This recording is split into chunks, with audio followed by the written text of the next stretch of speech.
Aleluia. Glória a Deus.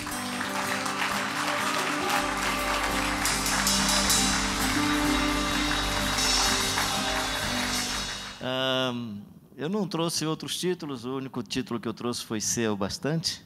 Esse livro custa, né, que não é negociação, não, é para explicar. As livrarias pagam impostos, pagam funcionários, e aí eles compram da Ultimato e vendem por 42. Eu compro da Ultimato, não pago imposto, não pago funcionário, consigo passar por 30. Mas eu sou tão bem de negócio que eu só trouxe 5. Aí parece que restam 4 aí, então, assim... É assim, entendeu? Da outra vez eu trago mais, cara, e trago outro, se for o caso. Mas, assim, fazer o quê, né? A gente começa a falar de pobre, não sei o quê, gostar de pobre, e aí a vida estraga. Gostar de pobre é um problema.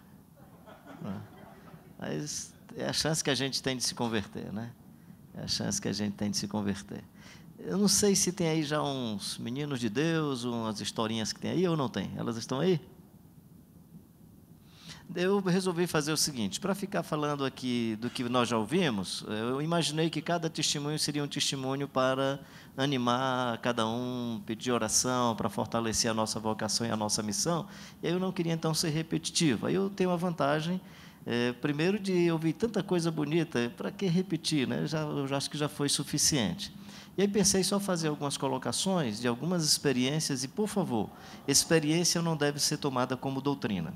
E não significa que você tem que fazer do mesmo jeito. Entender que cada um tem uma vocação, um tipo de chamado, e cada pessoa tem que respeitar isso na vocação e no chamado das outras pessoas. Então, quando eu disser alguma coisa aqui, eu falar, não estou dizendo que você tem que fazer do mesmo jeito. Eu estou dizendo que Deus me chamou para algumas coisas e eu fui nessa direção. Então, nem fique com peso de consciência, nem se sinta assim que a sua família tem que fazer a mesma coisa, mas a nossa foi fazendo algumas coisas e foi dando assim uns rebuliço legal. Então, assim, eu coloquei no seguinte, foi uma decisão, como é testemunho, eu vou partir de coisas muito pessoais, decisões na vida, por exemplo, decisões minhas que eu não envolvo a família, que só eu participo. Decisões minhas e da família que eu não envolvo a igreja, que só eu e a família participamos. E decisões que têm a ver com a minha vida e a minha participação com a igreja.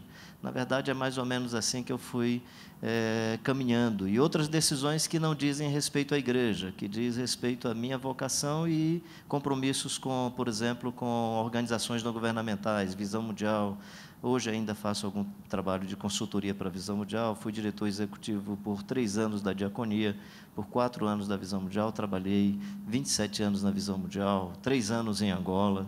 Então, teve um momento em Angola, país em guerra, que eu disse, não é mais a família vai decidir comigo, mas eu fico sozinho, porque era uma situação muito complicada e de alto risco. Eu não ia colocar minha esposa e as crianças no mesmo risco, a não ser que eles quisessem e dissessem, não, Deus também está me chamando. Então, essas coisas que eu queria que vocês entendessem. Então, na nossa família, eu decidi que algumas coisas são decisões minhas e vocação minha. Por exemplo, me envolver com garotos, adolescentes que formam gangues e estão aí na onda de violência, é uma decisão minha. Minha família não precisa ir comigo e nem leva à igreja. Nesse caso, eu nem levo a igreja e nem levo os caras para a igreja. Por que eu não levo os caras para a igreja? Porque eles estão em processo de ressocialização. Pode ser que o cara ache na igreja a chance de assaltar os irmãos, roubar um, conhecer um e outro. Aí o pastor criou o mecanismo, né? Então, eu me envolvo com isso, mergulho com eles, mas sou eu e eles. Se depois eles acham a igreja ou querem ir para qualquer igreja, aí é decisão deles. Mas eu não tenho essa pretensão, até porque, é engraçado, desculpa se uma sensação que estava na minha cabeça, a igreja fora das paredes. A nossa igreja, essa é uma outra opção, a nossa igreja ela não tem paredes, né? Porque nós somos uma igreja, eu descobri pelo IBGE que os prédios mais ociosos do Brasil são os templos religiosos.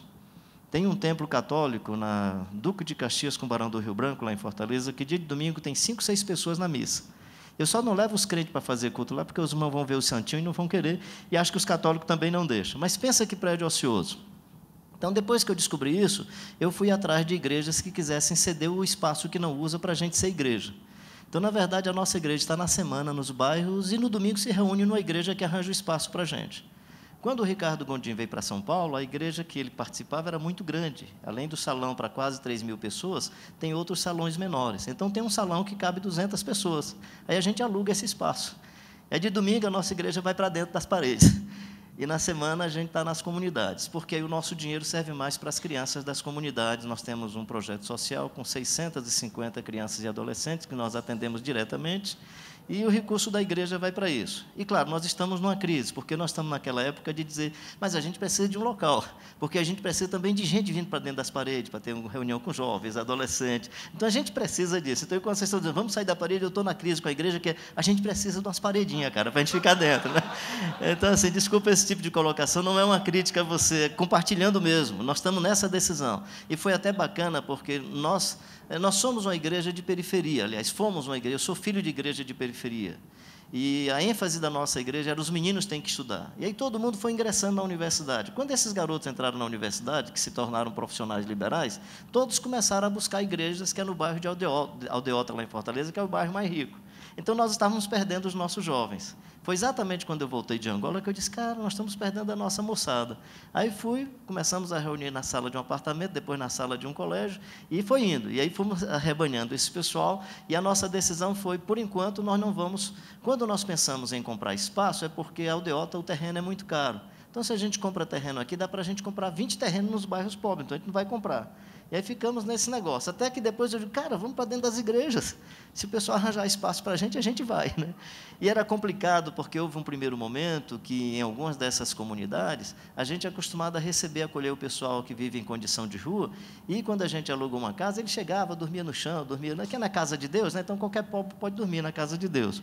E aí a gente criava. Quando chegou nesses outros ambientes, era complicado, porque aí o pessoal chegava e queria dormir do mesmo jeito no sofá, e era aquele sofá providenciado como lugar acolhedor para os irmãos e para as irmãs, o pessoal chegava, então foi meio conflitante, a gente teve que fazer essas negociações também com o pessoal. Então, só colocando para você, por exemplo, quais são os acordos que a gente vai assumindo. Um dos acordos que a gente tem com a nossa comunidade nós somos uma comunidade de profissionais liberais, nós temos magistrado dentro da comunidade, nós temos várias pessoas, médicos, né?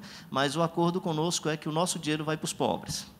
Então, é meio que Robin Hood, tira dinheiro do rico para dar para os pobres. Então, assim, aí tudo que a gente faz, a gente pensa em não servir a nossa comunidade. Por isso que nós somos uma comunidade com gente que tem um poder aquisitivo, de um certo modo, pedindo emprestado os espaços dos outros.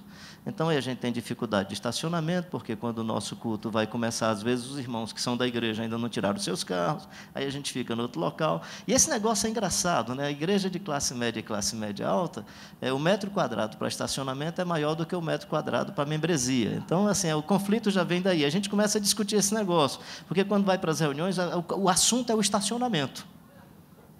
O assunto não é quem está passando necessidade, os que estão sofrendo, é se tem segurança, se tem gente cuidando, né? Porque, assim, classe média e classe média alta é muito legal. É o pessoal que paga a conta de tudo, né? Paga a conta para a criança na escola, paga conta, paga tudo, paga tudo. Quando ele chega na igreja, ele quer pagar um grupo de pessoas para cuidar dos seus filhinhos. Então, tem que chegar, já tem que ter uma classe legal e decente para onde as crianças vão. Porque, para a classe média e classe média alta, a igreja também é que é responsável pela educação e formação espiritual dos filhos, não mais o pai e a mãe. Então, ele pagou a educação, ele agora está pagando a espiritual, ele paga tudo, tá certo? Ele paga tudo, e quer pagar estacionamento, né? Por isso que, quando Pedro escreve as igrejas da Bitínia, da Capadócia, que eram os irmãos pobres, né, sem nada, que não tinha etnia, que não tinha... Cara, que legal, puxa vida. E aí... Aí... Olha o Jago. Legal, tá ótimo, obrigado. O que é que eu estava dizendo mesmo? Obrigado, cara. Isso, terceirizar os serviços e tal. Terceiriza a missão. Paga para fazer missão, não faz. Certo? É isso, é verdade. E aí a igreja da Bitínia, Capadócia, vocês que não tinham raça, vocês que não tinham etnia, vocês que não tinham história, agora vocês são o quê? Nação santa, raça eleita, povo de propriedade, sacerdócio real, povo de propriedade exclusiva de Deus. Para a igreja de Laodiceia, que é de classe média e classe média alta, vocês acham que estão resolvidos, que são ricos e abastados, não sabem que são o quê? Pobre, cego e nu. O evangelho é muito legal, cara. O evangelho trabalha com a autoestima de quem está lascado, né? E seca a bola de quem acha que está resolvido. Essa é a pedagogia do evangelho. Essa é a pedagogia do evangelho. Então, assim, só para dizer para você que o que a gente está colocando não deve ser tomado só como testemunho. Então, decisões lá em casa, por exemplo, essa coisa de ir para as ruas.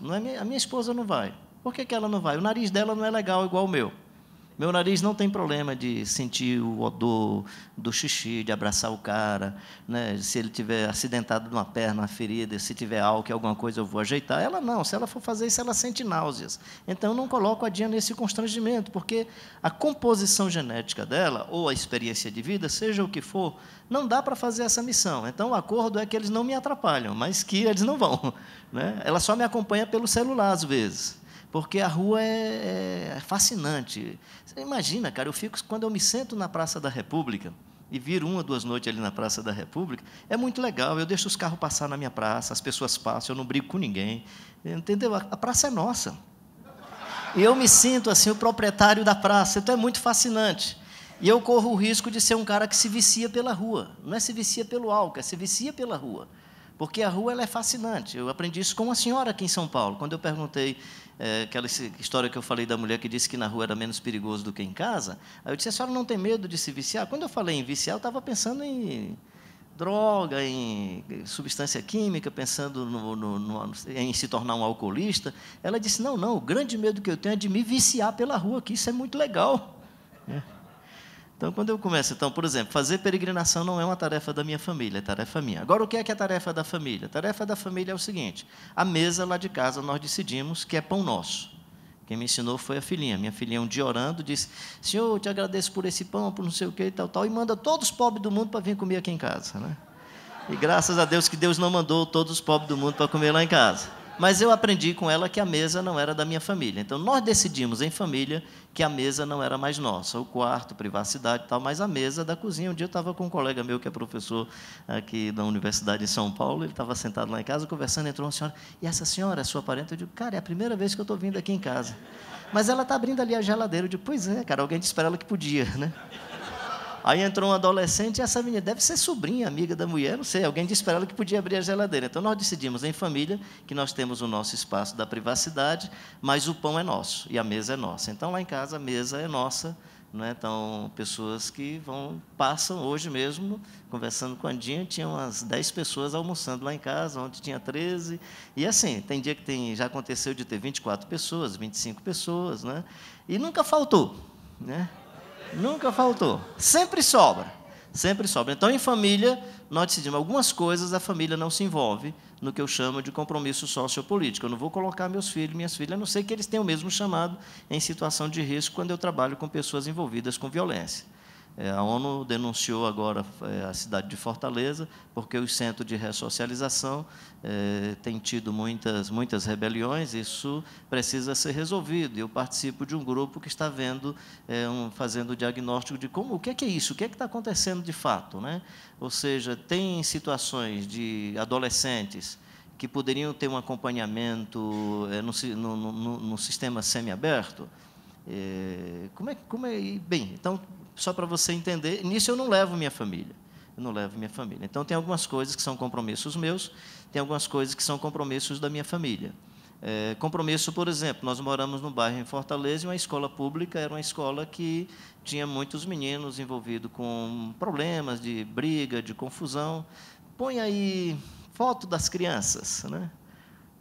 Isso aí não, está no outro slide. Depois eu posso falar sobre isso aí, que são os meninos de Deus. Esses meninos aí são meninos maravilhosos. Eles se autodenominaram meninos de Deus e eu pensava que era por causa de conversão, encontrou Jesus. Ele, não, o pai da gente não quer, a mãe não quer, a avó não quer, a escola não quer, a igreja não quer, ninguém quer, só Deus. Então nós somos meninos de Deus, né? Nós fizemos com eles o curso para o primeiro emprego, e aí o menino passou no primeiro emprego. Um dia eu chegou, pastor Carlinhos, agora eu nem sou mais menino de Deus. Por quê, cara? Porque agora eu estou trabalhando. Agora eu sou menino do trabalho.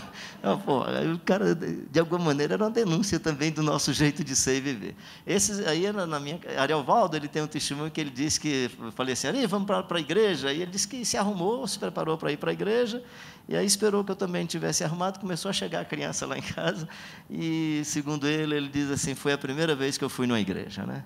Eu estava uma vez no encontro da CEPAL, perguntaram assim, quantos membros tem a sua igreja? A minha religião, dia de domingo, tem 180 pessoas, 170. Agora, a minha igreja é 23, 24 meninos e meninas, que são os garotos do bairro, porque nessa comunidade aí, todo mundo pode comer o pão, todo mundo pode comer o suco. Na outra, não. Tem um pãozinho que só alguns podem, outros não podem.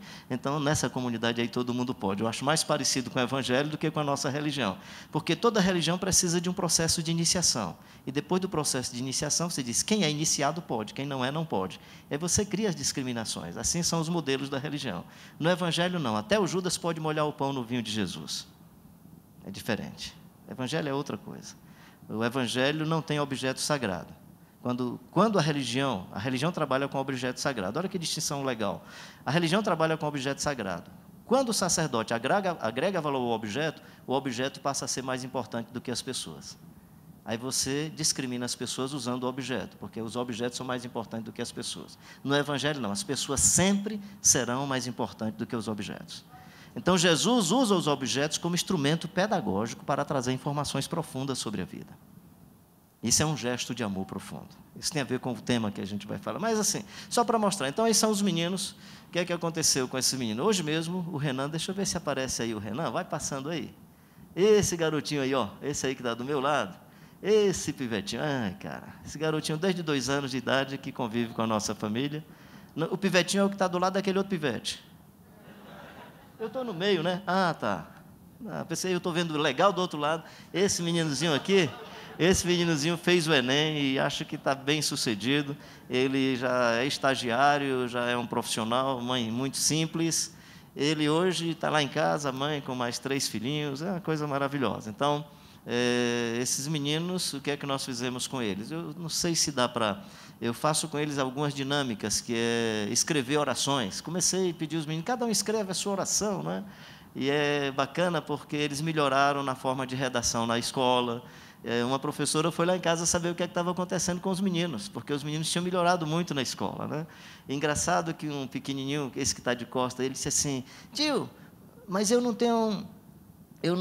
sei escrever. Eu disse, vai aí, pega qualquer coisa, né? Ele trouxe uma folhinha de árvore, chegou e disse, e o que é a sua oração? Não tinha nada a ver, né, com a folha, né? Mas ele disse, na minha oração é porque meu pai está preso, e eu queria que Jesus desse comida para ele, uma cama legal, mesmo lá na cadeia, porque meu pai, assim, todo mundo acha que ele é ruim, mas eu acho que ele é bom, né?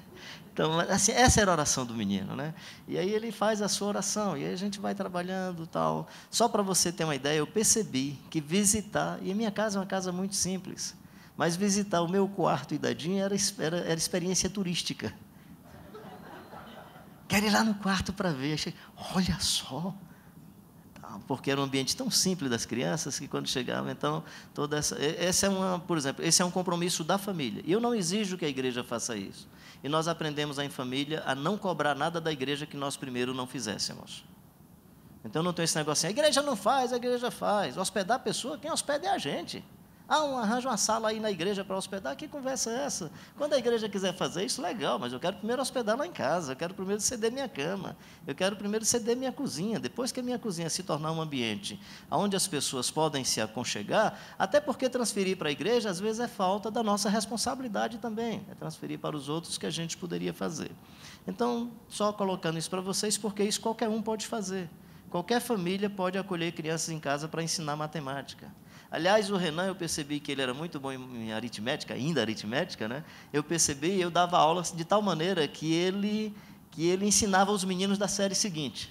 E ele, o menino magrinho, os meninos faziam bullying e tal, queria xingá-lo. Ele passou a ser o professor dos seus amigos. Então, vai alguém mexer no Renan quando ele era menorzinho? Ninguém mais mexia, porque era o nosso professor. Então, a autoestima do garoto foi lá para cima e ele passou a ser assim, um cara muito querido e amado dos outros. Né? Ninguém mexia com o Renan. E aconteceu com vários outros.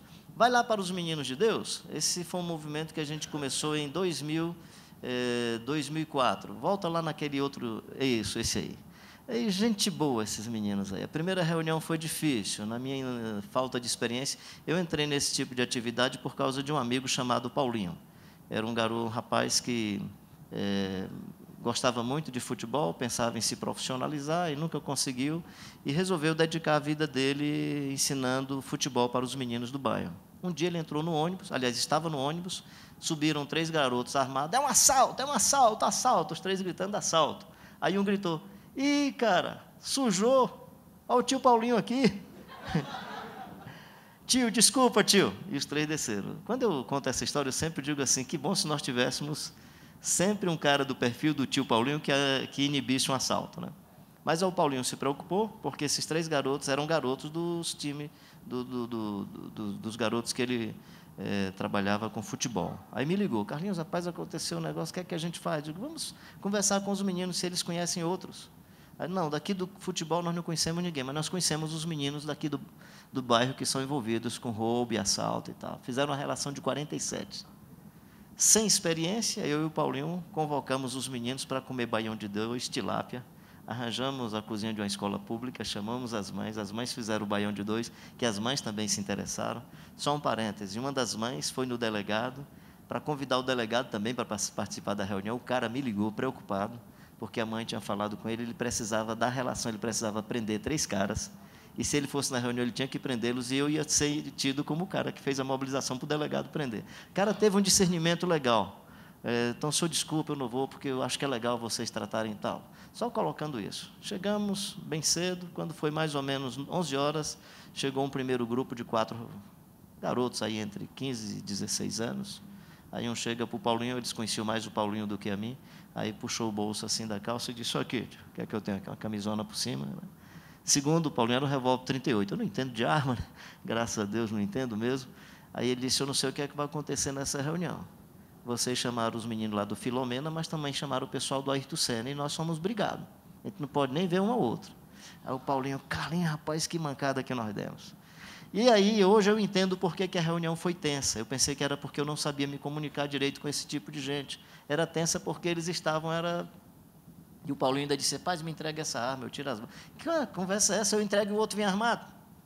Então, foi uma reunião muito tensa. Estou falando isso porque, se você observar como é que esses garotos hoje... Vai passando aí só para você ver o estilo... Peraí, vai mais. Deixa eu ver, tem uma cena bem legal que é... Essa daí. Né? Estarem sentados desse jeito, jamais.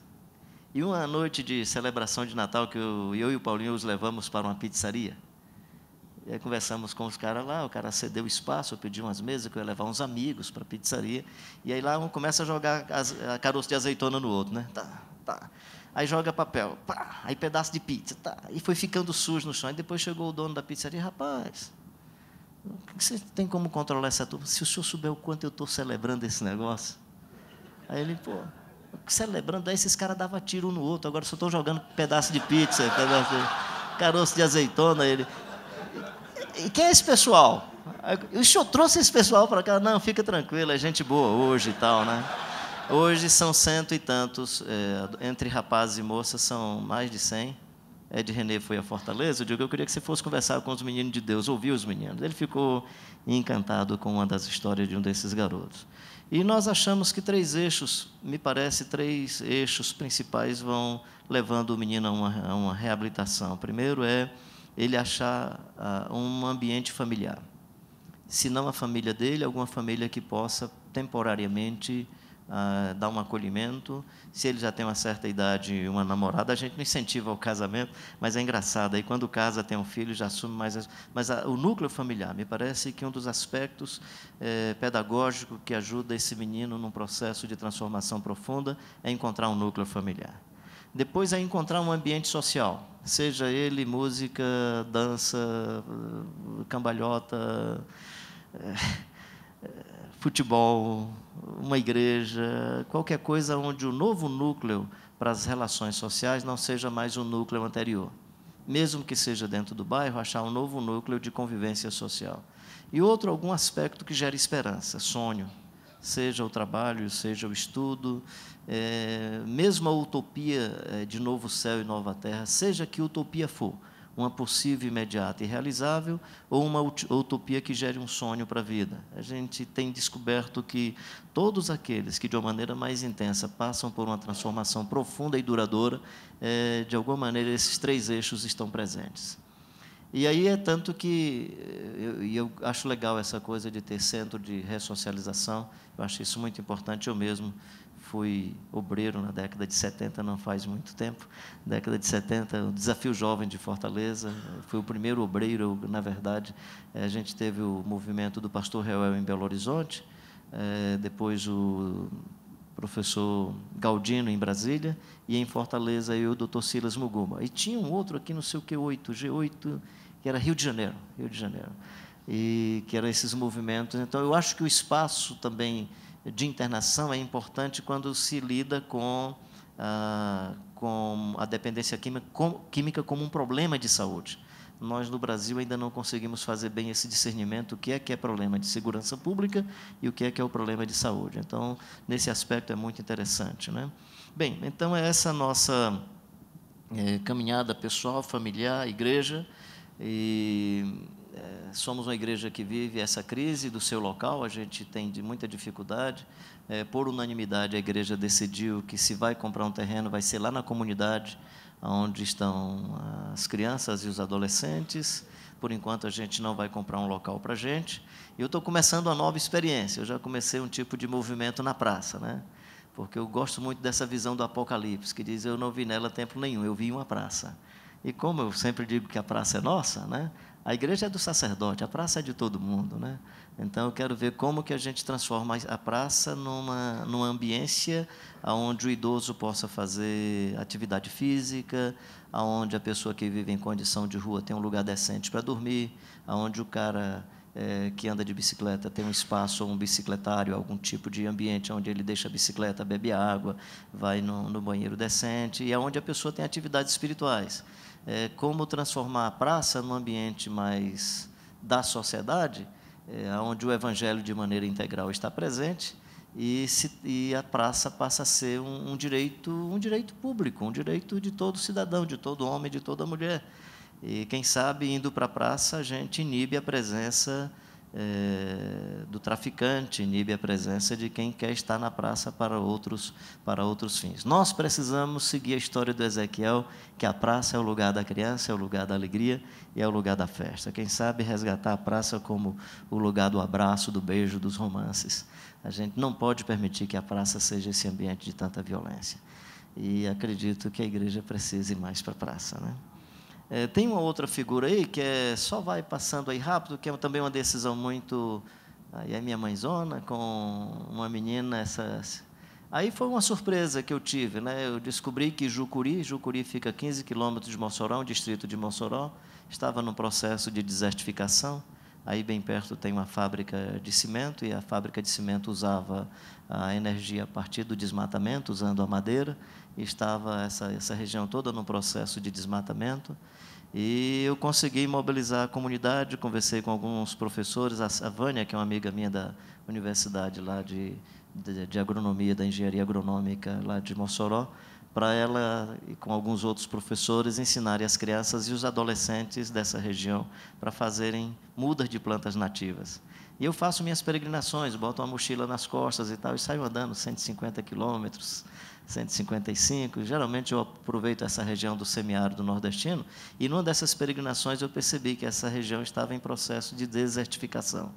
E aí envolvemos esse pessoal. Um mês antes da peregrinação, eles ensinaram as crianças a fazer plantas nativas. Eu tive uma surpresa muito agradável. Eu cheguei, estava essa tenda aí arrumada, tinha mais de 700 plantas nativas. Nós plantamos durante esses dias, alguns amigos meus, pastores, tinha pastor da Assembleia de Deus, pastor presbiteriano, pastor Manfredo Grellert, que é um batista que mora em Pasadena, ele já veio 3 vezes para esse tipo de peregrinação. A danada da peregrinação está virando agora piquenique, porque aí você tem que ter café da manhã, almoço, jantar e tal, o negócio está ficando muito festivo, né? Mas foi uma manhã das mais assim extraordinárias. Cantamos aquele hino, Tu és fiel, Senhor, meu Pai Celeste. Fiz algumas reflexões sobre o livro de Jó, o livro de Gênesis. Cantamos, né, Senhor meu Deus, quando eu maravilhado. Cantamos aquele outro hino que eu acho bonito demais, Viver sem ter a vergonha de ser feliz, cantar e cantar a beleza de ser um eterno aprendiz. Né? Muito lindo, né?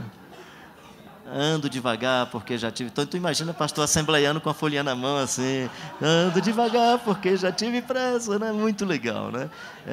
São mais sagrados. O pessoal às vezes pergunta, você canta música mundana? De quando você me ensinar uma música de Marte, de Júpiter, eu quero cantar. Por enquanto, eu só canto as do mundo. Agora, eu faço o discernimento, quando é que ela é agressiva e violenta e quando é que ela é uma teologia correta. Dizer que eu prefiro a pureza da resposta das crianças, nós somos um sopro, isso é teologicamente correto. É mais correto do que peguei meus inimigos e os atravessei. E quantas heresias que estão por aí, né? Que estão por aí. Então, assim, só para você ter uma ideia desse tipo de, digamos, de dinâmica, o que é que eu estou querendo dizer com isso? Que algumas atividades você pode fazer sem financiamento de ninguém. Você pode tomar iniciativa. Eu queria lhe animar a tomar a iniciativa. A tomar a iniciativa. Você vai para as pessoas em condição de rua. Acho que uma coisa que a igreja precisa ainda aprender com pessoas em condição de rua é como que ele pode ser um pastor na rua. Porque tem cara que você nunca vai tirar da rua. O Naum está lá em casa, o Naum é um carioca, que foi morar lá em casa aos 39 anos, 39 anos de idade. Fez agora 43. Ele está numa crise horrível, porque agora ele não sabe mais como é que vive na rua, porque está vivendo dentro de casa, mas ainda não aprendeu a viver dentro de casa. E o danado do cara está quase me ensinando a viver na rua. Então, assim, nós estamos em crise, né? Quem está evangelizando quem, eu não sei, né? Porque é uma dinâmica muito interessante. Então, tem gente que a condição dele é interessante, né? Os terapeutas, chamados terapeutas do deserto, o que é que era? Alguns caras que, ou por filosofia ou ideologia, ou conscientemente iam para o deserto. E aí eles passaram a ser chamados os terapeutas do deserto. Olha, eu conheço o seu José, que é um angolano. O cara é fantástico. A cabeça do cara é extraordinária. Ele recebe todo mês de aposentadoria, era uns 3 meses atrás, cerca de 1.900, 2.000. Ele pega o dinheiro, distribui com o pessoal, convive com eles e está ali, é lúcido. É um cara assim, lúcido. Ele diz assim, como é que vocês aguentam ficar 1 hora numa sala fechada? E ele não aguenta. É o jeito dele, né? E eu digo para Dinha, às vezes, quando estou em peregrinação, eu digo, Dinha, me marca aí pelo celular, senão eu não volto mais. Então, tu vem para cá. Né? Então, assim, só para dizer que tem certas cabeças que não tem jeito. Né? O povo de Israel peregrinou 40 anos. Imagina se a gente fosse evangelizar aquele pessoal, querer trazer para dentro da igreja. E Moisés dizia, não, nós estamos peregrinando. Nós estamos por enquanto. Né? No dia que foi para estabilizar e deixar o pessoal numa pátria, no local, aí Deus teve que levar o Moisés. Josué, é com você que o Moisés não aguenta morar em... O cara aprendeu o tempo todo a cuidar de ovelha, do seu sogro Jetro, andar por aqui. Não vou matar o coitado, não. É melhor trazer para a glória do que prendê-lo aí. Aí, quando foi para gerenciar a organização de Israel como pátria, né? Porque nação já era, né? Um povo já era quando estava no Egito, já era nação, não tinha pátria. Aí o Josué que vai vai, digamos assim, executar o plano da construção de uma pátria. Eu acho que nós aprendemos já algumas coisas com os quilombolas, eu acho que a igreja já aprendeu muitas coisas com as comunidades ribeirinhas, de respeitar o jeito de ser dos nativos. Eu acho que nós já aprendemos muito com outras culturas. Eu presumo que nós ainda não aprendemos o jeito de ser e viver a igreja na praça, a igreja na praça. E acho que essa é uma crise que a gente precisa um dia equacionar. E não entrar em crise quando disser assim, e o cara não quis ficar na igreja, não quis morar na casa que a gente fez. Claro, ensina o cara a ser pastor na praça. Ensina ele a ser diácono na praça. Eu estava, quando eu vi o testemunho de Feira de Santana, né? Lá em Feira de Santana, não sei se vocês conhecem o Everton, que tinha um cursinho de preparação, acho que ele hoje está em Salvador. Marcos Monteiro, Everton. E aí, um dia o Marcos Monteiro me liga, Carlinhos, aquele pessoal que você falou de evangelho para eles aqui, os caras se converteram, queria que você viesse para evangelizar. E aí fui lá, né, eu viesse para batizá-los. Aí eu fui para batizá-los. Aí batizei lá os caras e tal. Aí à noite dei uma palavra, fiz um apelo, e eles tinham convidado os amigos e as amigas da rua. Aí fiz um apelo, ninguém se decidiu. Seu José, um dos que foi batizado, falou para o Marcos, eu queria dar uma palavrinha. Aí Marcos, Carlinhos, tu acha que ele... Claro, cara, o ambiente é deles. Aí seu José, vocês me conhecem, não conhece? Quem aqui me conhece há mais de 5 anos? Aí veio, quem acha que eu sou diferente de 8 meses para cá? Todos. Eu sou o mesmo cara violento? Não. Eu sou uma pessoa melhor? É. Eu sou mais solidário com vocês? É. Pois é, eu aceitei Jesus, a minha vida mudou e eu sou assim agora. Não é verdade? Aí todo mundo é verdade. Ainda não vivo com vocês? Vive. Nas mesmas condições que eu vivia? É. Quantos aqui querem Jesus? Eu sou assim porque eu aceitei Jesus. Quantos querem? 7 se converteram. Eu falei uns 30 minutos, ninguém disse nada. O cara não falou 3 minutos, 7 se converteram. Aí, quando os 7 vieram à frente, ele disse, ajoelha, todos vocês. Aí os caras se ajoelham. Pastor, agora ora por eles. Né? Cara, você quer o quê, macho? Evangelho é assim, rapaz. Evangelho é um negócio muito estranho. Ou o evangelho faz estranheza com a gente, ou não foi evangelho.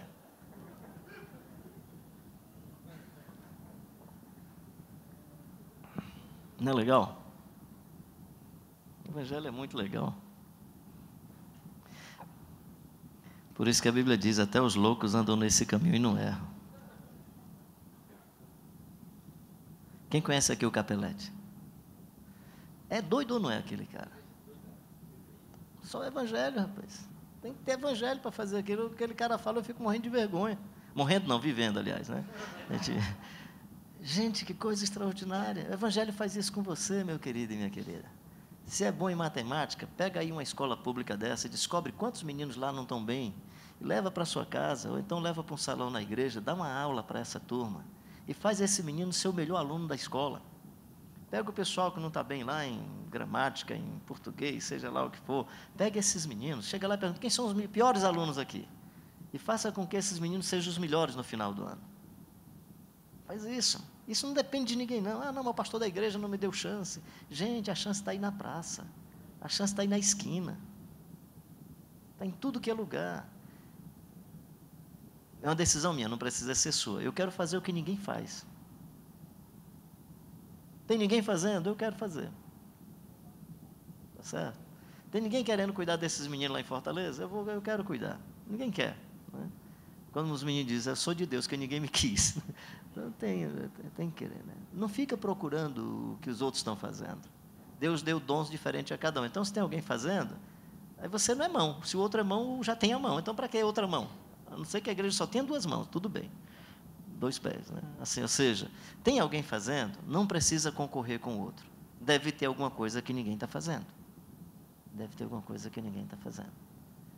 E sobre filantropia, nesse sentido, eu presumo que a gente se converte mais do que o outro. Eu não memorizei teu nome.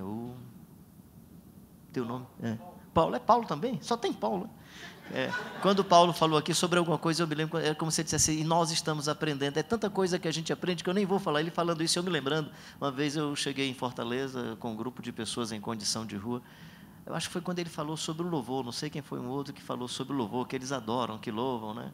E aí eu percebi, vamos cantar, como Zaqueu eu quero subir e tal, que até a música que eu acho estranha, porque o Zaqueu sobe na música e não desce mais, na Bíblia ele desce, né? Na música ele só sobe, é bem pós-moderna a música, né? É tão pós-moderna que o Zaqueu sobe para chamar a atenção de Deus para ele, não é Deus que está chamando a atenção não, Deus não é o centro do culto, é o cara. Mas assim, independentemente disso, os caras cantaram, fizeram um momento, foi muito interessante, né? E aí eu me aproximei de um deles assim, e olhei, geralmente, não sei como é que eles chamam aqui, mas aquela sacola eles chamam de galo de briga. Porque às vezes a sacola é que gera a briga, um quer tomar do outro e tal. Então, lá em Natal, Fortaleza, Feira de Santana, a sacola do cara, com os trocinhos que ele carrega, né, é o galo de briga, é meu galo de briga. Porque vai dar briga mesmo. Se der uma confusão, roubaram não sei o quê, tiraram meu sapato e tal, dá maior confusão. E eles chamam galo de briga. Aí eu percebi, cheguei e disse, cadê teu galo de briga, cara? Ele, não tenho não. De como assim não tem? Só tenho essa roupa. E você não tem outro par de sandália? Não, só tenho esse par de sandália. Eu perguntava as coisas ao cara, e cada vez mais aquele texto da Bíblia vinha, não levem 2 alforjes, não leve 2 sandálias. Aí eu digo, o cara está no ponto, quem não está no ponto sou eu. Ou seja, eu olhava para ele e disse, quem está evangelizando quem aqui? Se o cara não estava me evangelizando, ele estava pelo menos me humanizando. Ele estava pelo menos dizendo que o evangelho pode funcionar e transitar sem esses trejeitos que a gente põe nele. Bem, mas o nosso tema é outro. Eu disse, ainda tem tempo para falar? Ainda tem 10 minutos? 20? Nosso tema é outro. Eu vou ser muito breve, muito assim, sem me estender muito. É um texto muito conhecido, que é o que eu chamo de uma das êxtases literárias de Paulo. Paulo tem muitas êxtases literárias, né? Bendito Deus e Pai de nosso Senhor Jesus Cristo, que nos tem abençoado com toda sorte de bênçãos celestiais em Cristo Jesus, que é aquele texto de Efésios 1, que vai do 3 até o 14, que nenhum tradutor consegue colocar ponto, no máximo ponto e vírgula, porque ele está numa êxtase tal que parece uma cachoeira sem retenção, e aí vai de uma maneira maravilhosa, né? Ó profundidade das riquezas, tanto da sabedoria quanto do conhecimento do Altíssimo. Capítulo 8, que diremos, pois, à vista destas coisas, se Deus é por nós, quem será contra nós? E uma outra êxtase, que eu chamo de êxtase literária, eu acho que é o capítulo 13 de 1 Coríntios, que é um texto muito conhecido, e eu passo a mostrar-vos um caminho sobremodo excelente. Ainda que eu fale a língua dos homens e dos anjos, se não tiver amor, serei como símbolo que retine. Ainda que eu tenha o dom de profetizar e conheça todos os mistérios e toda a ciência, se não tiver amor, nada disso vai me aproveitar. E ainda que eu distribua todos os meus bens entre os pobres, e ainda que entregue o meu próprio corpo para ser queimado, se não tiver amor, nada disso me aproveitará. O amor é paciente, é benigno, o amor não arde em ciúmes, não se ufana, não se ensoberbece, não se conduz inconvenientemente, não procura os seus interesses, não se exaspera, não se ressente do mal, não se alegra com a injustiça, mas regozija-se com a verdade. O amor tudo sofre, tudo crê, tudo espera, o amor jamais acaba. Mas havendo profecias desaparecerão, havendo língua cessarão, havendo ciência passará, porque em parte conhecemos e em parte profetizamos. Quando, porém, vier o que é perfeito, então o que é em parte será aniquilado. Quando eu era menino, falava como menino, sentia como menino, pensava como menino. Quando cheguei à estatura de varão perfeito, quando cheguei à estatura de homem, desisti das coisas próprias de infante ou de menino, porque agora vemos como por espelho, obscuramente, então veremos face a face. Agora conheço em parte, então conhecerei como também sou conhecido. Agora, pois, permanece a fé, a esperança e o amor. Estes 3, porém o maior destes é o amor.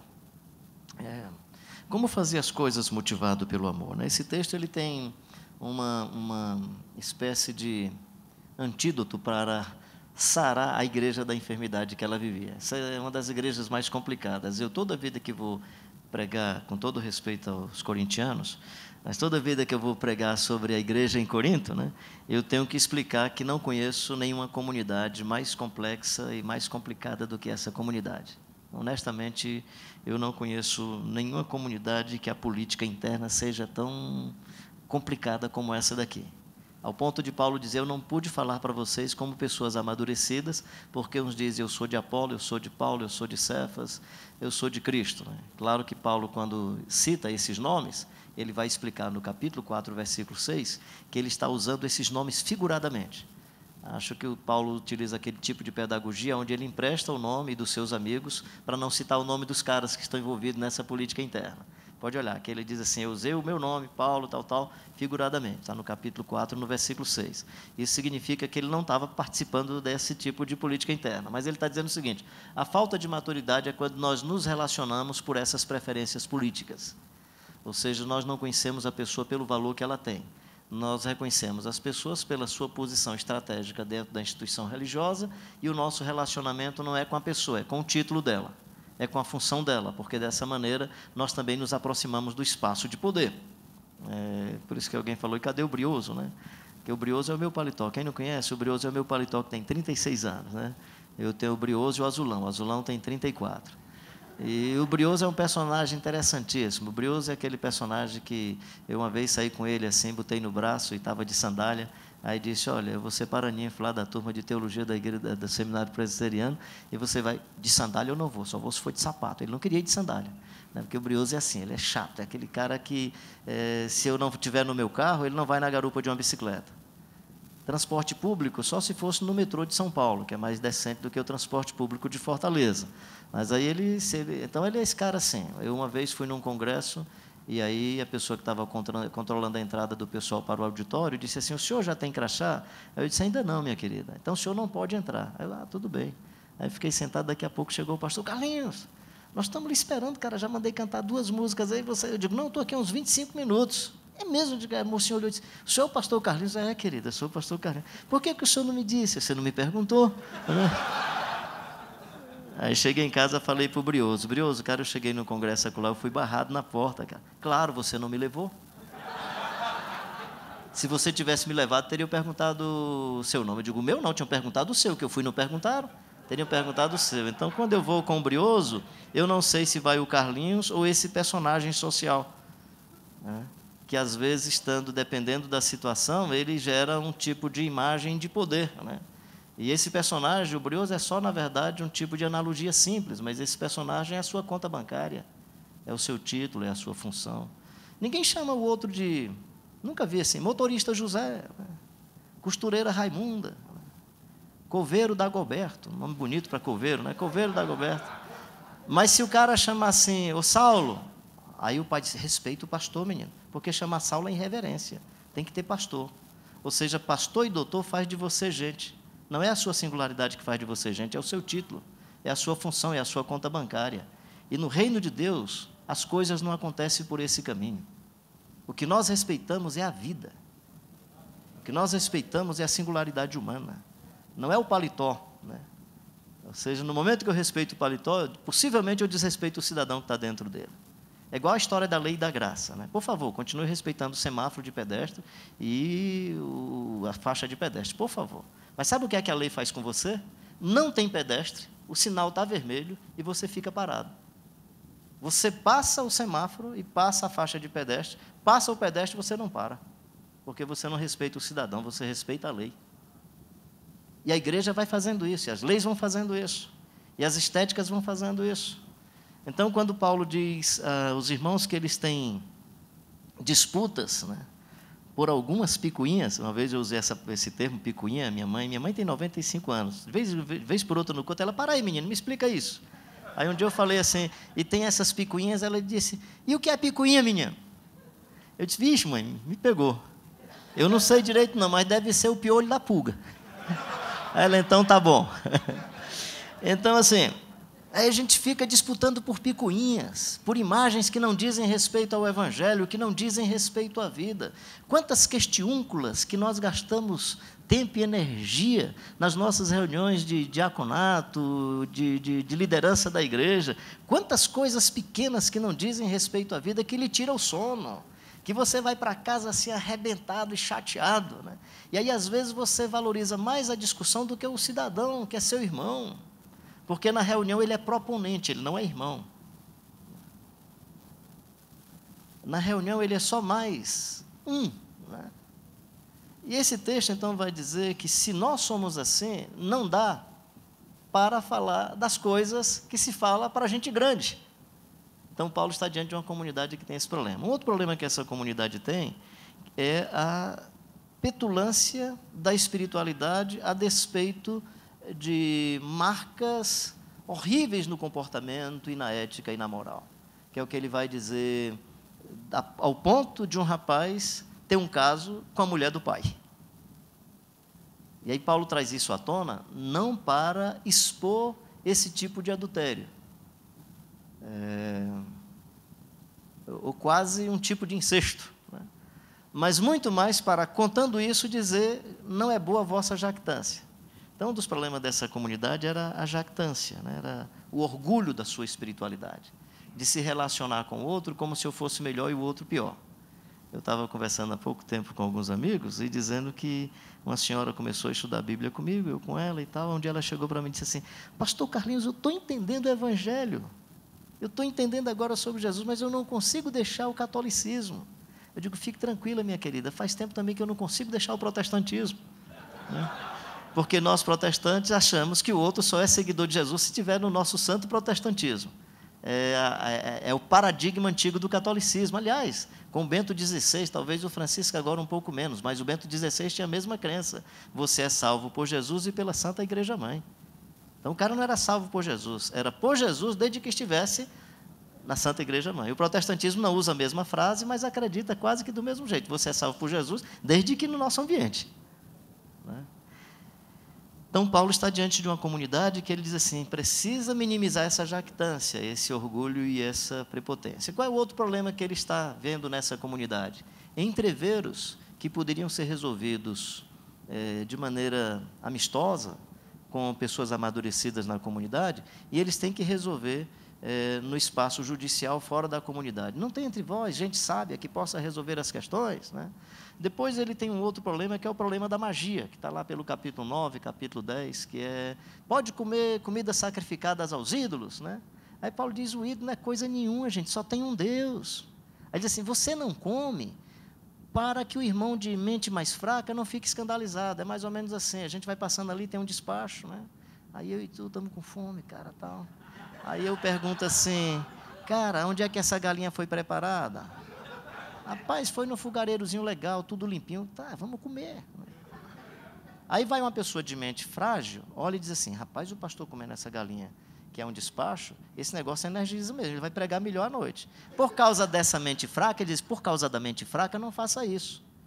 Para o outro não achar que isso é bom. Aí ele diz assim, porque o ídolo não tem poder nenhum. Gente, o ídolo não tem poder nem para o bem, nem para o mal. O único poder que o ídolo tem é de desviar a sua percepção psicoemocional, a sua inteligência, para a história do imaginário coletivo, porque o ídolo tem olho, mas não nariz, boca, ou seja, o ídolo não tem neurônio. O bicho não tem neurônio, então ele não tem vontade, ele não tem poder. Então o ídolo não tem poder, não estou dizendo que o diabo não tem, estou dizendo que o ídolo não tem. Quem tem poder na relação com o ídolo é o sacerdote e o devoto, não é o ídolo. Por isso que o sacerdote consegue decretar e determinar no ambiente idolátrico, porque quem tem poder é ele, não é o ídolo. Não, o ambiente idolátrico você não conhece só pela materialização do ídolo. Você conhece o ambiente idolátrico também pela linguagem, pela forma de comunicação. No Evangelho, quem é que é soberano é Deus. A gente nunca ora dizendo, Senhor, faz assim, seja feita a tua vontade. Se possível, passa de mim esse cálice, não seja feito como eu quero. Então, quem define o espaço idolátrico é também a linguagem, não só a materialização da idolatria. Então, Paulo está também diante desse cenário. Paulo está diante de um cenário de uma comunidade muito mística, né? Que tem um negócio de, por favor, sou de vertente pentecostal, nada contra o pentecostalismo, tá certo? Assim, só que eu acho que a experiência pentecostal, tanto em Corinto como as nossas, difere um pouco de Atos. Porque a experiência de Atos eles falam e todo mundo entende. No pentecostalismo é fala e ninguém entende. Pode olhar, lá em Atos aí falavam e nós entendíamos na nossa própria língua as grandezas de Deus. Claro que eu entendo que esse negócio das línguas estranhas, ela é uma coisa que acontece em todo o ambiente. Eu estava numa dessas denominações históricas aí grande do Brasil, no seminário deles, e um dia aí um pastor me perguntou, Carlinhos, como é que é essa história das línguas estranhas? Eu digo, depende, camarada. Se é no teu ambiente teológico, tu vai pegar na igreja, o irmão tem que ter um dicionário do lado, alguém para interpretar a tua língua, porque a linguagem é tão sofisticada que ninguém entende, é a língua estranha. Então, você tem a língua estranha do teólogo, e você tem a língua estranha que é daquela irmã que não sabe falar, não tem um bom discurso, que fala de qualquer jeito, a gente pergunta o que foi, ela diz que foi mistério, só isso. Fazer o quê? Mas todos os dois estão falando em línguas estranhas. Seja como for, o Evangelho é essa ambiência legal. E aí, em Corinto, você tem essa experiência daquilo que parece ser muito estranho. E Paulo está falando para esse pessoal usar bem esses dons e usar com habilidade e sabedoria. Qual é a alternativa, então, para se resolver todas essas questões de uma dosagem só? Caminho do amor. A Eliseu passa a mostrar-vos, então, o caminho sobremodo excelente, que é o caminho do amor. E aí, nesse texto, o amor não é uma espécie de fruto ou dom. Nesse texto, o amor é caminho. Amor é prática de vida. E aí, Paulo levanta algumas coisas que eu considero interessantes para a gente. Eu vou levantar algumas rapidamente e fechar com essa que tem a ver com a nossa missão diaconal. Que é, ainda que eu fale a língua dos homens e dos anjos, ou seja, ainda que eu seja uma pessoa que participo de um ambiente carismático, em que as manifestações públicas sinalizam no imaginário coletivo de que eu estou cheio de poder, né?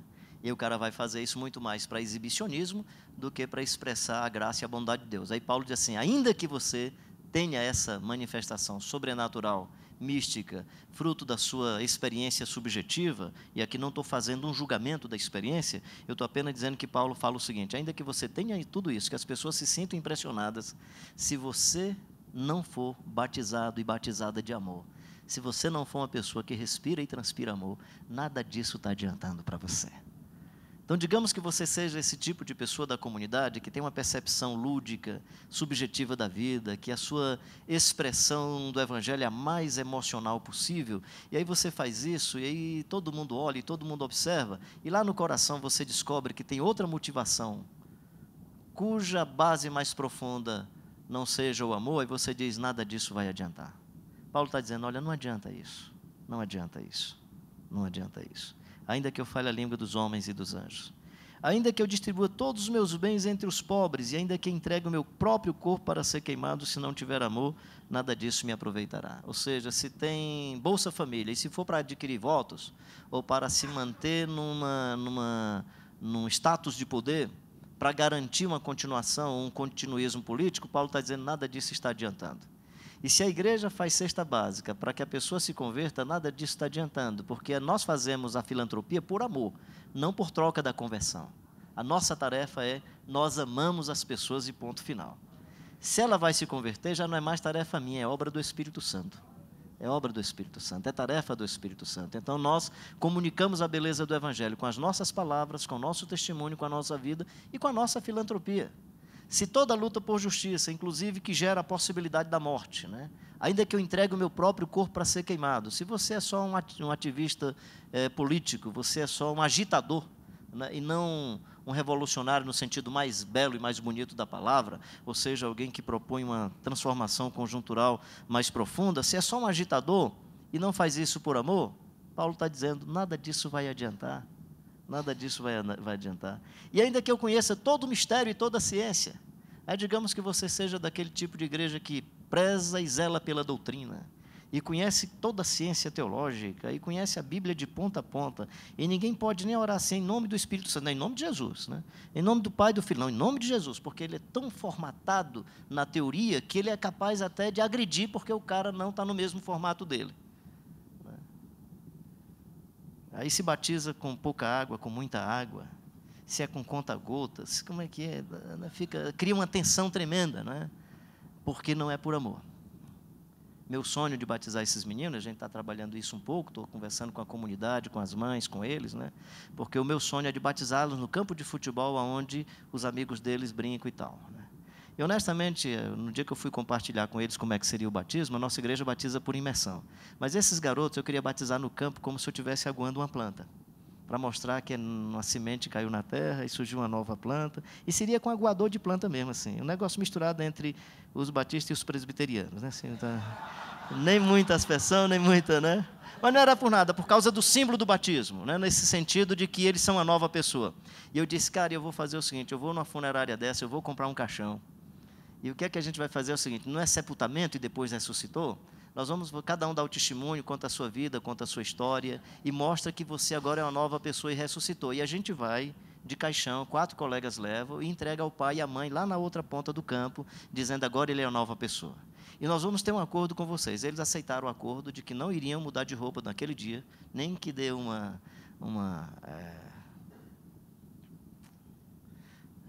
Como é que é? A cara fica com frio e aí...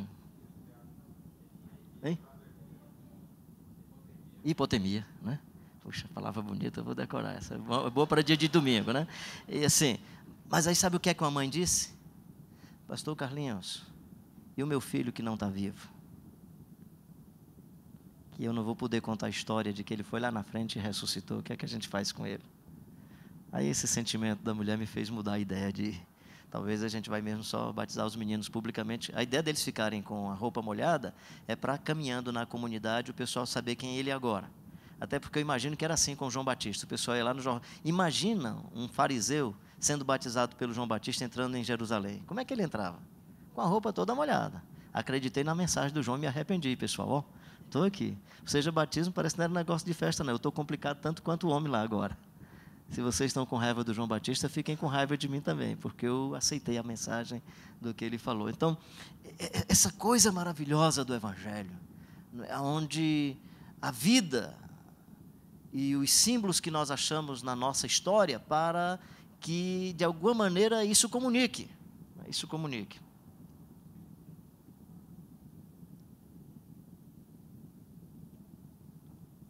Leia qualquer dia desse de novo, capítulo 13 de João. Coisa mais linda do capítulo 13 de João, para mim, é uma das coisas que mais me impacta no Evangelho, é que tanto João, Mateus, todos eles, quando fala do Judas molhando o pão no vinho de Jesus, eles colocam como denúncia. Eu presumo que não. Claro que indiretamente tem uma denúncia, mas antes da denúncia tem um gesto de amor profundo do Jesus Cristo de Nazaré pelo Judas. Porque só molha o pão no vinho do outro quem é muito amigo. Pega lá o capítulo 2 de Ruth. A Ruth, a menina estrangeira, está colhendo espigas com as mulheres judias e as mulheres começam a discriminar a Ruth, né? Aí o Boaz manda um recado: digam a Ruth que amanhã pela manhã ela pode vir à nossa mesa, uma espécie de primeiro café da manhã. Olha a mensagem do príncipe. Deve ter dado uma olhada para a menina, viu que a menina era bonita e tal. Diga a Ruth que ela vem amanhã e ela pode, no café da manhã, na primeira refeição, ela pode molhar o seu pão no meu vinho. O que é que o Boaz está dizendo? Digam a Ruth para não se sentir estrangeira. Diga a Ruth que ela continua sendo bem acolhida. Diga a Ruth que ela é uma pessoa amada. Eu gosto de mergulhar o meu pão assim no café. E o Saulo e Paulo, pode ficar tranquilo. Se ele estiver perto de mim, o meu café se acabar, eu vou mergulhar no copo deles. Sem problema, sem problema. Acho que a gente já tem amizade, mesmo de pouco tempo. Já dá para você só mergulha o pão no café do outro quando você é amigo. Não dá para você mergulhar num cara que você está cheio de etiqueta e fica observando. Só no, né? Então, na verdade, quando Judas chega e Jesus está com os discípulos, e ele diz que o Judas vai molhar o pão no seu vinho, é tanto que o Pedro, Tiago e João pensavam que eram eles, possivelmente porque eles sempre molhavam o pão no vinho de Jesus, ou porque, no mínimo, eles conheciam que só podia molhar quem era amigo, ao ponto de Tiago e Pedro pedir a João para perguntar a Jesus: pergunta se é um de nós aqui. Um de nós é um dos três, porque era muito mais próximo de Jesus. Então, na verdade, quando Judas chega, é como se Jesus dissesse assim: cara, Judas, que bom que você chegou, rapaz. Estou chateado, cara. Você me vendeu, camarada. E a chateação de Jesus não foi ter sido vendido. Você me vendeu só por 30, cara. Foi tão barato assim. Não dava para vender um pouquinho mais, não, Judas? Cara, você me vendeu, mas a despeito do que você fez comigo, o meu copo de vinho está aberto para você molhar o seu pão. Judas, a despeito do que você fez, você não vai mudar quem eu sou. Eu sou um cara batizado de amor, e a despeito do teu ódio, a despeito da sua indisposição em relação à vida, eu continuo sendo Jesus Cristo de Nazaré, motivado pelo amor. Vou à cruz por causa do amor. Estou permitindo você molhar o pão no meu vinho, porque eu sou Jesus de Nazaré e continuo amando a você a despeito de você. A ideia é mais ou menos: Judas, a despeito do que você fez, dá para a gente comer uma tapioquinha e beber um cafezinho lá na cozinha lá de casa. Dá para a gente beber chimarrão na mesma cuia. Dá para a gente ir ali na melhor pizzaria de São Paulo, a gente senta na mesma mesa e a gente vai comer, porque Judas, o que você fez foi terrível, cara, mas você não me mudou. Então eu presumo que Jesus está muito mais se anunciando do que denunciando Judas, até porque não vale a pena denunciar o Judas. Há muito mais beleza no anúncio de quem é Jesus do que no anúncio de quem é o perverso Judas. Então toda a nossa vocação, toda a nossa missão e todo o nosso serviço precisam estar batizados de muito amor. Espero que você continue respirando e transpirando amor. quer comais, quer bebais ou façais qualquer outra coisa, fazei tudo para a glória de Deus. Quem se beneficia é o pobre, quem se beneficia é você e a glória de Deus. Vós sois o sal da terra, vós sois a luz do mundo, e vocês são assim para que vejam as vossas boas obras e glorifique ao vosso Pai que está no céu. Glorifique ao vosso Pai que está no céu. Não matarás, não adulterarás. Tiago vai dizer, se resume numa única frase: amar a Deus sobre todas as coisas e ao próximo como a ti mesmo. Se você foi batizado pelo amor, meu querido e minha querida, não tem jeito. Você é uma pessoa que se ama. Ama o teu próximo como a ti mesmo. Você não sabe como é legal você estar assim com a garganta um pouco seca? E beber um pouquinho de água. E eu faço isso, mesmo fazendo algumas besteiras na vida. Ou seja, tem alguns momentos na vida que eu cometo imperícia, que eu dou uma pisada de bola. Eu não sei se alguém aqui já cometeu algum erro na vida, se já deu alguma pisada de bola. Alguém? Alívio, cara, eu pensei que era só eu. Então, assim, todos nós cometemos uma imperícia na vida. Todos nós cometemos erros na vida, todos nós pisamos na bola. Mas todos nós, mesmo chateado com o que fizemos, continuamos cuidando da gente. Ou seja, quando eu dou uma pisada de bola, como eu gosto de uma redinha cheirosa, um lençolzinho legal, aí eu vou lá em casa, armo a rede, chateado, mas estou ali me balançando, recebendo aquele ventinho legal, né? Cuidando de mim a despeito da chateação com a besteira que eu fiz. Eu fico chateado, mas quero um bom sono. Eu fico chateado com o que eu fiz, mas eu quero uma boa alimentação. Eu fico chateado com o que eu fiz, mas eu quero uma água legal, que possa saciar a minha sede. Ama o teu próximo como a ti mesmo, é quando ele pisar na bola, e quando ele fizer besteira semelhante a você, cuida dele como você cuida de você. Ou seja, faz com ele o que você faz com você. A despeito do que ele fez e a despeito do que você fez, você não continua cuidando de si? A despeito do que você fez, você não cuida de si? A despeito do que o outro fez, cuida dele, porque ama o teu próximo como a ti mesmo. Como é que você vai entender isso, cara? E como você vai fazer isso? Se não for por graça e poder do Espírito Santo, estamos perdidos. Só o Espírito Santo vai nos dar a força, a gana, a motivação para isso. Até porque, pensando com as nossas categorias racionais, de troca de favores, de causa e efeito, jamais vamos amar de maneira tão incondicional. E eu passo a mostrar-vos um caminho sobremodo excelente. Sobremodo excelente. E aí diz que o amor tudo crê, tudo espera, tudo suporta, o amor jamais acaba. Aí você tem que fazer uma pergunta para si. Quando eu era menino, falava com o menino, sentia com o menino, elaborava com o menino. Quando cheguei à minha maturidade humana, por muito tempo, década de 60 e 70, as nossas igrejas históricas interpretavam esse texto dizendo assim, chegou o que é perfeito, que é a Bíblia. Então não precisa mais falar língua, profetizar, era muito mais nesse sentido. Aí os pentecostais diziam assim, não, chegar o que é perfeito é quando Jesus voltar, aí é que não precisa mais disso. Eu tenho uma outra percepção desse texto, que é, quando você sair da sua conjuntura de menino, de pensar como menino, de falar igual a menino que ninguém entende, de viver as coisas como se fosse criança, numa disputa política tola, numa competição e numa concorrência de criança, esse brinquedinho é meu, não, esse é meu. Quando você sair dessa fase da vida e assumir a sua varonilidade plena, assumir o seu jeito feminino pleno, assumir o seu jeito humano de ser e a sua plenitude humana, aí o texto vai dizer assim, aí sim, chegou em você o que é perfeito. E claro que esse chegou o que é perfeito, eu acho que é muito mais como utopia. É possível, porque eu acho que nós não vamos ser iguais a Jesus enquanto vivemos. Eu penso que não sei se é por conta das minhas limitações e eu não consigo, e aí acho que os outros também não vão conseguir. Por outro lado, é porque quando eu olho para Jesus, eu acho tão extraordinário, que aí quando eu olho para cada ser humano, eu digo, está muito difícil, cara.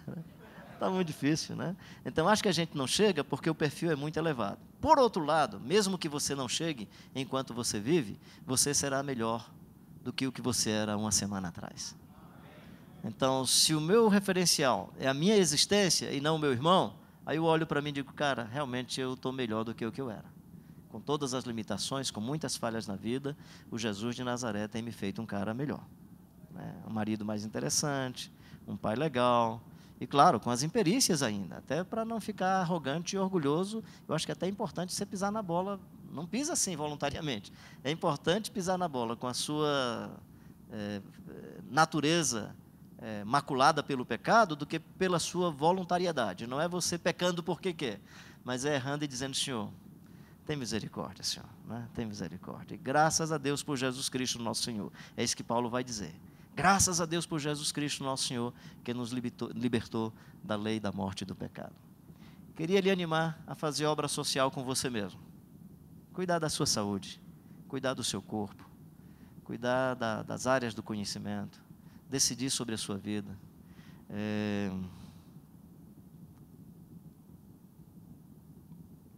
Uma coisa muito pessoal, dificilmente falo isso publicamente. Falei hoje batendo um papo assim no carro e tal. Mas eu acho que eu preciso dizer isso, porque essa é uma coisa do contexto brasileiro que a gente precisa zelar muito. Tem alguma senhora que trabalha na sua casa? Ela é mãe de criança? Ela está amamentando a criança? Tem 2 filhinhos? Eu queria lhe animar a ser o tipo de homem, o tipo de mulher tão bondoso e tão bondosa, que ela, pagando a sua conta, as crianças vão para a sua casa para se alimentar e não perder o vínculo com a mãe. Essa é uma das decisões da minha família. Toda pessoa que trabalha lá em casa, se tem criança pequena, se é no horário do contraturno, vai lá para casa. E ainda vai ter professor de graça. Professora de graça. Uma coisa que eu não falo publicamente: não tem um plano de saúde, mas a empregada tem. É uma opção minha esposa tem. Faço para os meus filhos, meu netinho tem. É uma opção minha. Eu fico dizendo: eu queria que o Lula fosse lá no SUS para ser atendido. Queria que o deputado fulano de tal fosse para ser atendido no SUS para ele ver como é que é. E eu não. Estou dizendo que você não tem que ter plano de saúde. Por favor, é uma opção pessoal. Só estou dizendo o seguinte: você é um servo de Deus, é uma serva de Deus, não faça só o que a lei manda. Se puder, faça muito mais. Se não puder, você diz assim: minha querida, eu não posso pagar para você, mas é porque eu não estou podendo. Mas eu vou tratar você aqui como gente grande. De tal forma que um dia alguém chegue na sua casa e você que está ajoelhado é a empregada que está impondo as mãos sobre você e pedindo a bênção de Deus sobre a sua vida. Em alguns momentos ela está tão cansada que você diz: olha, hoje quem vai ficar sentado é você, nós vamos servir a mesa para você. Percebi que você está muito cansado, você lavou muita roupa hoje. Quem vai fazer a comida é a gente, ou você nem vai fazer, a gente vai comprar.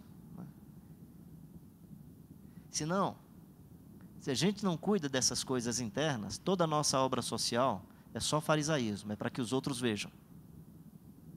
Se a gente cuida só dessas coisas internas e não cuida das obras sociais públicas, toda a nossa intenção é corporativista. É só para nos fechar em torno de nós mesmos. O amor não. O amor, ele cuida de você. O amor cuida das pessoas que estão perto de você.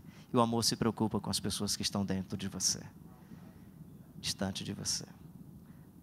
Parar por aqui, né? Senão a gente fica conversando aqui, contando mais história. E Deus abençoe sua vida, Deus abençoe seu coração.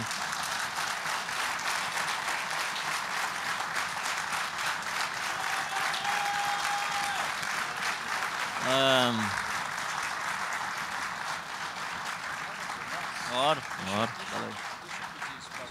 Deixa eu só dar uma brincadeirinha aqui. Desculpa o que eu vou dizer, tá certo?